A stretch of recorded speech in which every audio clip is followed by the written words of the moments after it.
Tudo bem? Hoje eu vou falar sobre um tema interessantíssimo e muito cobrado em concurso público. Um dos temas relevantes da parte geral do direito penal, muito cobrado em concurso público. Eu repito porque realmente é muito importante.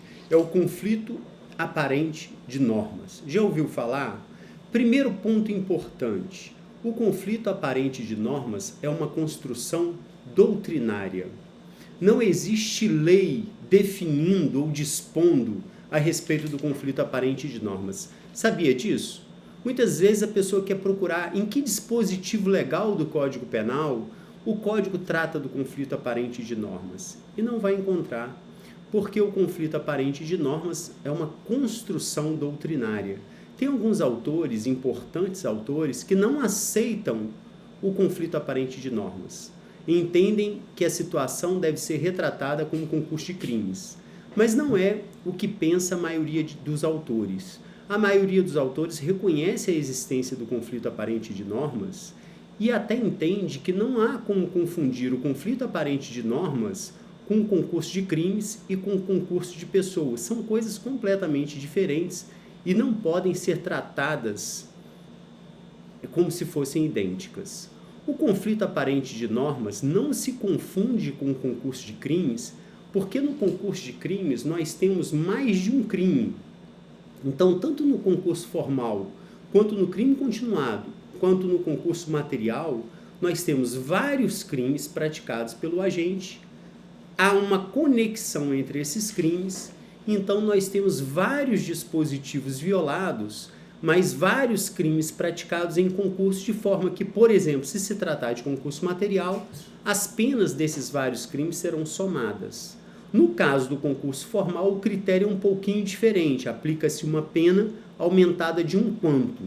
E o crime continuado, embora grande parte da doutrina entenda que exista no crime continuado um crime único, alguns entendem que existe aí uma ficção legal. Então, concurso de crimes está ligado a vários crimes.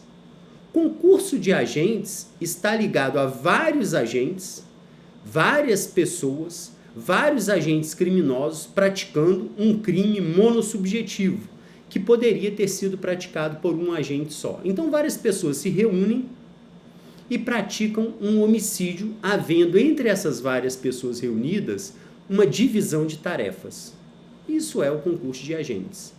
E o concurso de agentes, é importante ainda ressaltar que quando eu estou falando de concurso de agentes, eu estou me referindo ao artigo 29 do Código Penal, não estou me referindo ao concurso necessário de agentes do chamado crimes plurissubjetivos, que também são coisas diferentes. Agora, o que é o concurso, o conflito aparente de normas? Então, a primeira observação importante é uma construção doutrinária. E o conflito aparente de normas, ele tem um requisito interessante, que ele exige um único fato criminoso e uma pluralidade de normas, mais de uma norma, tratando deste mesmo fato criminoso. Então, muitas vezes, o agente pratica um único fato criminoso. Mas esse fato criminoso praticado pelo agente, ele é capaz de ser tratado por mais de uma norma. E quando mais de uma norma trata desse mesmo fato criminoso, nós temos o que se chama de conflito entre normas, conflito entre essas normas.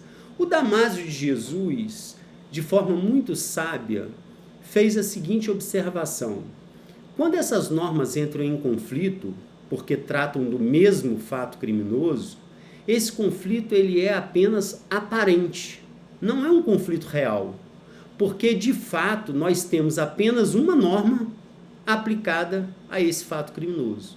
Então, embora existam aparentemente duas ou mais normas tratando desse mesmo fato criminoso, havendo um conflito entre essas normas, nós vamos ter de fato apenas uma norma adequada para tratar desse fato criminoso. E aí é que surge o conflito aparente de normas.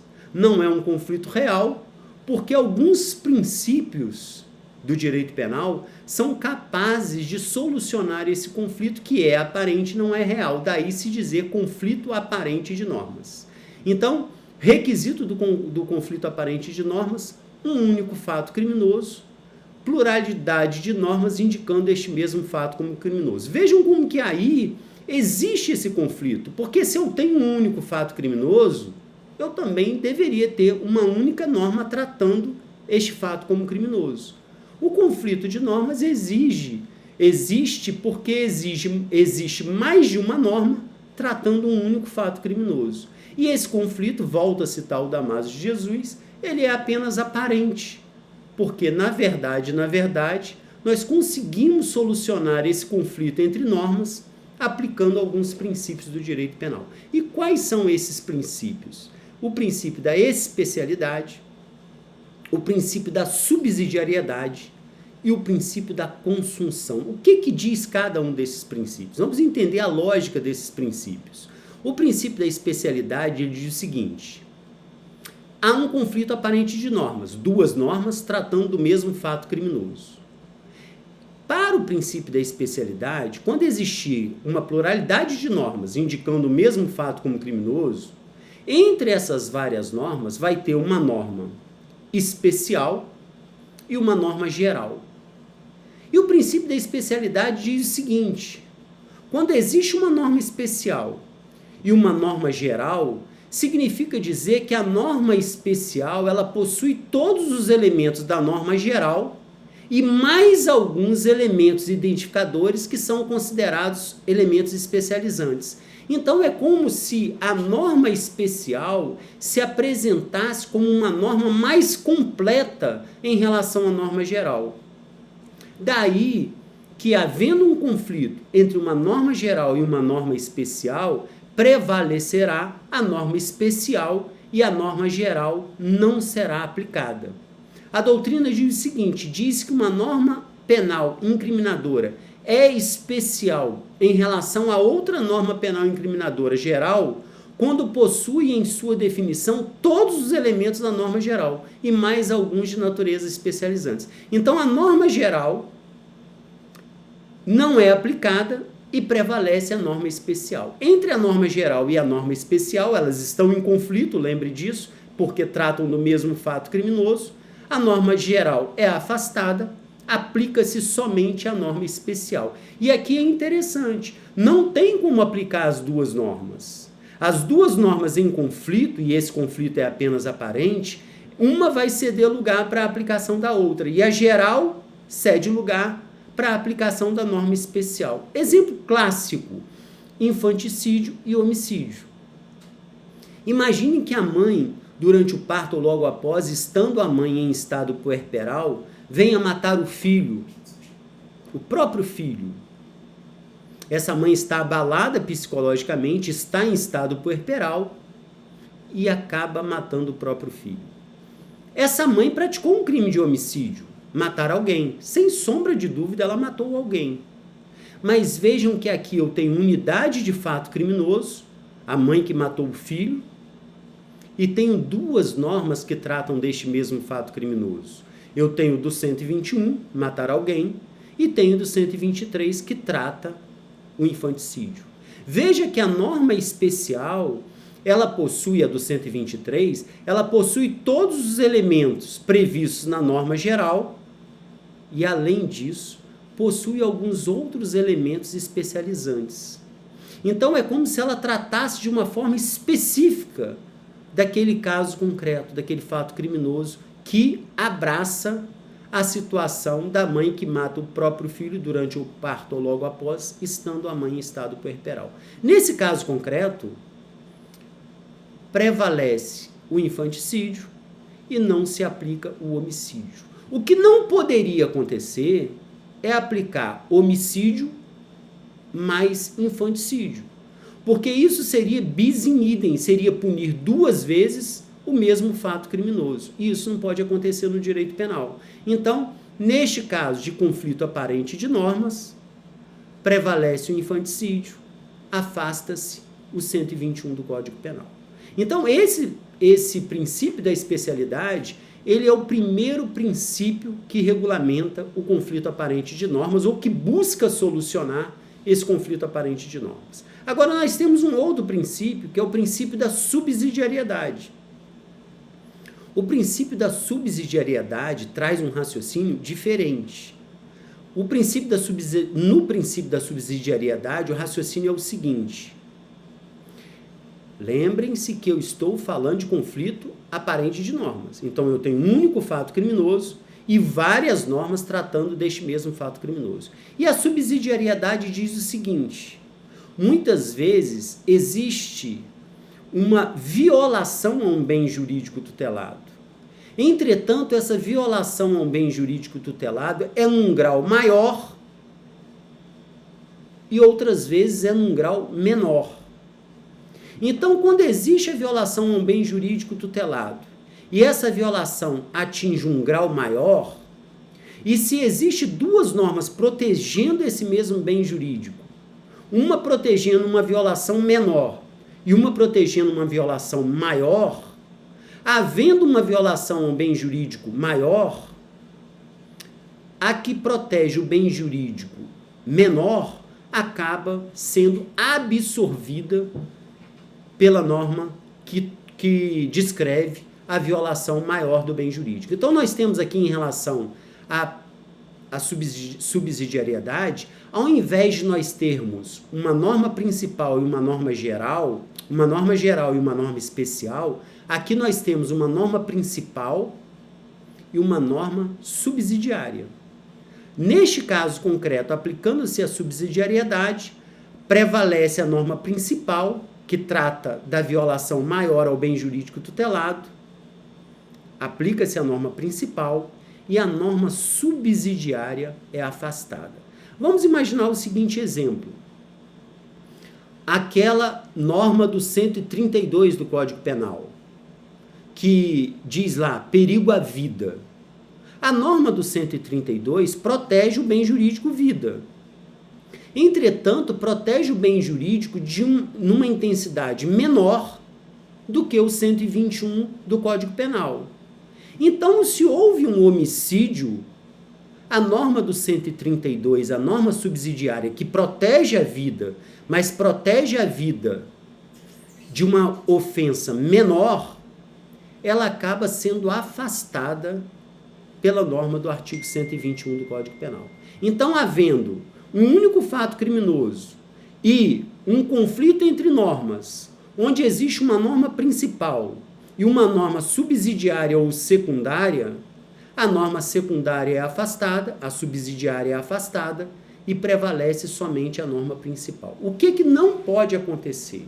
Não pode aplicar para um único fato criminoso as duas normas, a principal e a subsidiária ou a secundária, porque senão seria bis in idem.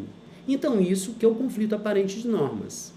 E a doutrina diz o seguinte: a relação de primariedade e subsidiariedade entre normas, quando descrevem graus de violação de um mesmo bem jurídico, de forma que a norma que descreve a violação maior acaba absorvendo a norma que descreve a violação ao bem jurídico menor. Isso que é subsidiariedade. E não se confunde com especialidade. Especialidade, norma geral e norma especial. A norma especial prevalece sobre a norma geral. Subsidiariedade, norma principal, norma subsidiária. Norma principal prevalece sobre a norma subsidiária. O crime de perigo à vida é subsidiário em relação ao crime de homicídio. Havendo um único fato criminoso, um homicídio, você não vai aplicar, em hipótese alguma, o artigo 132 do Código Penal. Porque o 132 do Código Penal é subsidiário em relação ao homicídio. E você jamais poderá aplicar o 132 mais o 121, porque senão seria bis in idem, seria punir o mesmo fato, o agente que praticou o mesmo fato criminoso duas vezes. E aí não pode acontecer isso no direito penal, né? Seria uma punição dupla pela prática de um mesmo fato criminoso. Então vimos especialidade, vimos subsidiariedade e um outro princípio também importantíssimo utilizado na solução do conflito aparente de normas é o princípio da consunção. O que o princípio da consunção diz? O princípio da consunção ele está muito ligado ao crime progressivo. O que é o princípio da consunção? O princípio da consunção ocorre quando um crime é meio necessário ou normal fase de preparação ou de execução de outro crime. Então, esse crime que é o meio necessário, que é chamado crime consunto ou crime menos grave, ele acaba sendo afastado e dando lugar ao crime consuntivo, o crime mais grave. Exemplo clássico onde se aplica o princípio da consunção. Imagine o sujeito que, para matar alguém, acabou praticando neste alguém antes uma lesão corporal. Imagine o seguinte exemplo: A quer matar B. E para matar B, ele dá 10 pauladas em B, causando-lhe em B lesão corporal que acabou sendo progredida para o homicídio. Então veja que neste caso aqui, a lesão corporal foi um meio necessário para a prática do homicídio. Então nós temos A, matou B, responderá somente pelo crime de homicídio. Ah, mas não responderá por homicídio e lesão corporal, porque antes houve lesão corporal? Não, porque neste caso a lesão corporal é meio necessário ou normal fase de preparação ou execução para o crime de homicídio. Então, neste caso, o crime consunto, o crime menos grave, no caso a lesão corporal, é afastada e aplica-se somente o crime de homicídio. Então, aqui nós temos uma norma que define um crime mais grave e uma norma que define um crime menos grave, sendo que o crime menos grave, ele é necessário para se chegar ao crime mais grave. Então, neste caso, nós temos a consunção. Então, são 3 princípios importantíssimos que não se confundem e que são muito esclarecedores para a solução do conflito aparente de normas. Princípio da especialidade, norma geral, norma especial. Princípio da subsidiariedade, norma principal e norma subsidiária ou secundária. E nós temos ainda o princípio da consunção, a norma que descreve o crime mais grave, o crime consuntivo, e a norma que descreve o crime menos grave, o crime consunto. E o crime consunto é meio necessário para se chegar à consumação do crime consuntivo. Neste caso, o crime menos grave é absorvido pelo crime mais grave. E aí você não tem o agente respondendo pelos 2 crimes. Você não terá o agente respondendo por lesão corporal e homicídio. O agente responderá somente pelo crime de homicídio, que a lesão corporal, neste caso concreto, foi meio necessário ou normal fase de preparação ou execução para o crime de homicídio. Então, não há como confundir. Não é? A doutrina diz que, tecnicamente, não é? Grande parte da doutrina diz que, tecnicamente, não existe informações suficientes para a gente ter de forma clara a diferença entre subsidiariedade e consunção. E isso é uma verdade. Na prática, é difícil de você identificar quando é que se aplica o princípio da subsidiariedade, quando é que se aplica o princípio da consunção. Também tem doutrinadores que dizem o seguinte: o que identifica a subsidiariedade é que só se aplica a subsidiariedade quando existir violação de um mesmo bem jurídico.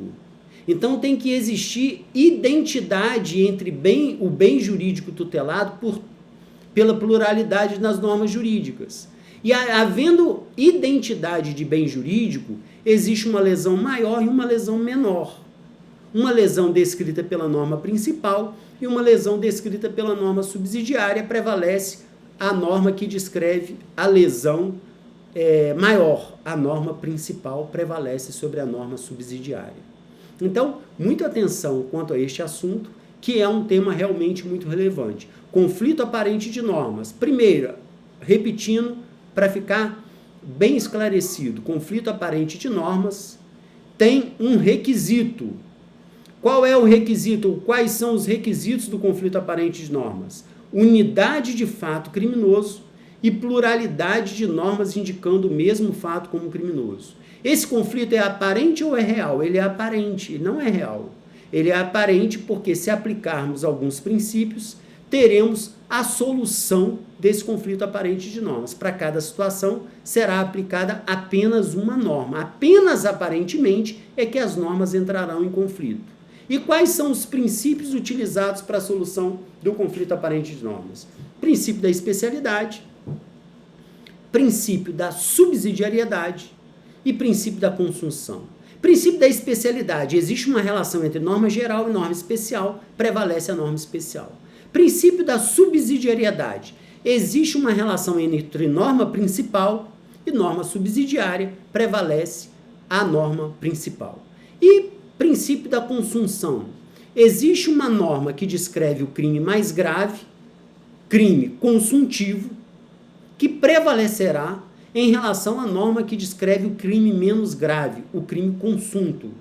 Observando que o crime menos grave, no caso da consunção, ele é um meio necessário ou normal fase de preparação ou de execução para o crime chamado consuntivo, o crime mais grave. E eu espero que eu tenha colaborado com seus estudos de direito penal.